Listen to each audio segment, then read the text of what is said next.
Hello, this is just a quick introduction to this little camera, mostly to bring awareness to the folks over at hammockforums.net. They're a real informative group and really helpful, and this just might be of interest to them. It's a tiny video camera. It is almost identical in size to my cell phone, so it's the form factor is almost identical, and this thing is waterproof to 3 meters. It shoots in high definition 1080p at 30 frames a second, 760p at 60 frames a second, and a bunch of other stuff.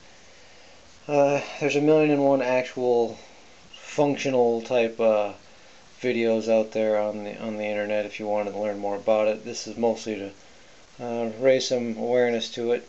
You can see on the front here, this is some Velcro I put on there. It's actually bionic Velcro. It's more like hard plastic. It fits together with the mating half almost like Legos. I'll show you what I do with that in a second here. But I recently took this on a trip with me to Boundary Waters canoe area in Minnesota, and I'm really pleased with the way the video came out of it, and I guess I would recommend this. It's a nice little thing. I know it can take still photos, but I don't know how to take still photos with it. I don't really care either, because I carry a real camera for taking still photos. But let me grab my other lens here, and I'll show you why I've got this Velcro on the front here. So when I bought this, I read a lot of reviews before pulling the trigger on it, and it was only like 130 bucks. It does not have optical zoom. It only has like 4x digital zoom. But zoom really isn't my problem. I like wide angle, and this isn't fantastically wide either. But for 130 bucks, I was willing to risk it, and borrowed from some ideas some other folks had on the internet, and came up with this is an adapter ring, a step-up ring from, I forget, 27.5 to 37 or something, 30.5 to 37 millimeter. I glued on some popsicle sticks to it to sort of match the contour and give me some greater surface area for the bionic Velcro, and I just stick that on the front like that. I bought this wide angle lens, Zikos or something like that.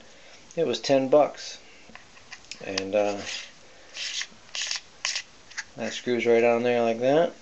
It's got a lens cap on. There's a lens cap, and well, with this large space in between the actual lens and the add-on lens, that ended up sort of leaving a reflection visible sometimes. So then I put a little bit of Velcro on there and made a little hood for it, which in the end solved all my problems and gave me the wide angle I was looking for. And I don't mind having the big funny lens on the front, because I get the nice wide angle. This lens will also do macro, so if you take it in half or something like that, you can focus in quite closely, which is far closer than the lens built into the video camera can do by itself. So that's a quick introduction. I'll show you in a second here the difference between before and after with the wide angle lens. Okay, well, here you can see that right at the right hand edge of the frame I have the edge of my door jamb, and then you can sort of see the register off to the fairing towards the left, but bottom center-ish. and I'll put on the wide angle, and you'll be able to see what a difference, what you gain with this thing.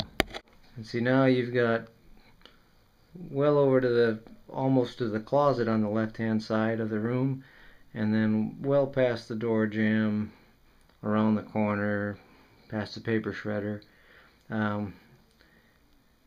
It just, it's what I prefer. And if I'm doing a little, you know, self-portrait type stuff, it's easier to get myself in the picture with this thing, and just I like it